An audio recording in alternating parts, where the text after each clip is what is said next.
ഇന്ന് നമുക്ക് വളരെ സിമ്പിൾ ആയ ഒരു എഗ് സാൻഡ്വിച്ച് തയ്യാറാക്കുന്നത് എങ്ങനെയാണെന്ന് നോക്കാം. ഇതിന് വളരെ കുറച്ച് ഇൻഗ്രീഡിയൻസിന്റെ ആവശ്യമുള്ളൂ. വളരെ പെട്ടെന്ന് തന്നെ നമുക്ക് തയ്യാറാക്കി എടുക്കുകയും ചെയ്യാം. നമുക്ക് ബ്രെഡ് വേണം, വേവിച്ച മുട്ട വേണം, കുറച്ച് ബട്ടർ വേണം. പിന്നെ ഇതിന്റെ കൂടെ നമുക്ക് സീസണിങ്ങിനായിട്ട് ഉപ്പ്, കുരുമുളക് പൊടിയും ചേർക്കാം.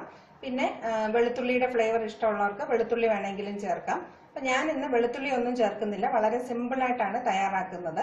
ഇതൊരു ഹെൽത്തി വേർഷൻ എന്നൊന്നും ഞാൻ പറയുന്നില്ല. പക്ഷെ കുട്ടികൾക്ക് കൊടുക്കുന്നത് ഇത് വളരെ നല്ലതാണ്. നമുക്ക് എളുപ്പത്തിന് വേണ്ടിയിട്ട് കുട്ടികൾക്ക് ബ്രേക്ക്ഫാസ്റ്റിനോ ഈവനിങ് തയ്യാറാക്കി കൊടുക്കാനോ എളുപ്പമായിരിക്കും. അപ്പം ഡയറ്റിങ്ങോ അങ്ങനെയൊക്കെ നോക്കുന്നവര് ദയവായിട്ട് ഈ റെസിപ്പി ഫോളോ ചെയ്യാതിരിക്കുക. ആദ്യം നമുക്ക് ഒരു ബൗളിലേക്ക് 3 ടേബിൾ സ്പൂണോളം ബട്ടർ ചേർത്ത് കൊടുക്കാം. ബട്ടർ നല്ല സോഫ്റ്റ് ആയിട്ടുള്ള ബട്ടർ ആയിരിക്കണം. നമ്മൾ ഫ്രിഡ്ജിൽ നിന്നും എടുത്തു വെച്ച് കുറച്ച് സോഫ്റ്റ് ആയിട്ടുള്ള ബട്ടറാണ് നല്ലത്. കാരണം ഇത് നമുക്ക് നന്നായിട്ടൊന്ന് ബീറ്റ് ചെയ്തെടുക്കേണ്ട കാര്യമുണ്ട്. ഹാർഡായിട്ടുള്ളതാണെങ്കിൽ നമ്മൾ ഉദ്ദേശിക്കുന്ന പോലെ ആ ഒരു ക്രീമി ടെക്സ്ചർ നമുക്ക് കിട്ടത്തില്ല. ഇനി നമുക്ക് ഇത് നന്നായിട്ടൊന്ന് ബീറ്റ് ചെയ്തെടുക്കാം. ഇതിപ്പോൾ ഉപ്പ് ചേർത്തിട്ടുള്ള ബട്ടറാണ് ഞാൻ ഉപയോഗിക്കുന്നത്. അതുകൊണ്ട് എക്സ്ട്രാ ആയിട്ട് ഉപ്പ് ചേർക്കുന്നില്ല. അപ്പൊ ഇത് നന്നായിട്ട് നമുക്കൊന്ന് ബീറ്റ് ചെയ്തെടുക്കണം. നല്ല ക്രീമി ആയിട്ട് ഇത് കിട്ടും. ഇങ്ങനെ സോഫ്റ്റ് ആയിട്ട് എടുത്തിട്ട് ക്രീമി ആയിട്ട് മാറ്റിയെടുക്കാം. 1-2 മിനിറ്റ് ഇത് നന്നായിട്ട് നമുക്കൊന്ന് ബീറ്റ് ചെയ്തെടുക്കാം. ഇതിലേക്ക് നമുക്ക് എരിവിന് ആവശ്യമുള്ള കുരുമുളക് പൊടി ചേർക്കാം. എത്രയാണോ നമ്മൾ കുട്ടികൾക്ക് വേണ്ടിയിട്ടാണെങ്കിൽ അളവ് നോക്കി ചേർത്ത് കൊടുക്കുക. അതും കൂടി ഒന്ന് മിക്സ് ചെയ്തെടുക്കാം. ഇതിന്റെ കൂടെ നമുക്ക് ചേർത്ത് കൊടുക്കാനുള്ളത് മുട്ടയാണ്. മുട്ട ഞാനിപ്പോൾ ഇങ്ങനെ ഇട്ടിട്ട് സ്പൂണ് കൊണ്ട് തന്നെ ചെറിയ പീസായിട്ട് കട്ട് ചെയ്യാണ്. അങ്ങനെ ബുദ്ധിമുട്ടുള്ളവർക്ക് ചെറിയ പീസായിട്ട് കട്ട് ചെയ്ത് വേണമെങ്കിലും ചേർക്കാം. ഇല്ലെങ്കിൽ ഗ്രേറ്റർ ഉപയോഗിച്ച് ചെയ്യാം. ഗ്രേറ്റർ ഉപയോഗിക്കുമ്പോൾ ഒരുപാട് ഫൈൻ ആയി പോകും. അപ്പൊ കത്തി കൊണ്ട് ചെറിയ പീസായിട്ട് കട്ട് ചെയ്യുക.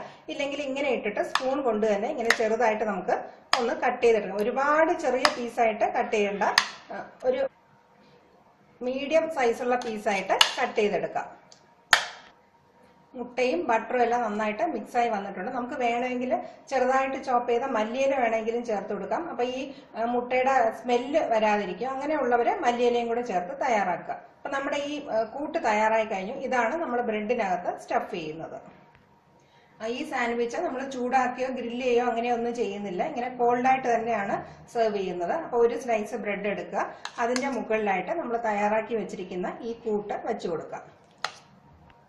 കഴിവതും നടുക്ക് വെച്ചു കൊടുക്കുക. എന്നിട്ട് വേറൊരു സ്ലൈസ് ബ്രെഡ് വെച്ചിട്ട് ചെറുതായിട്ടൊന്ന് പ്രസ് ചെയ്ത് കൊടുത്തിട്ട് ഈ എഡ്ജസ് എല്ലാം നമുക്കൊന്ന് ട്രിം ചെയ്തെടുക്കാം.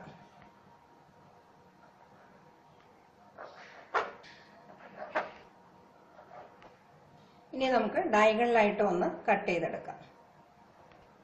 അങ്ങനെ നമ്മുടെ വളരെ ടേസ്റ്റി ആയിട്ടുള്ള സിമ്പിൾ എഗ് സാൻഡ്വിച്ച് തയ്യാറായി കഴിഞ്ഞു.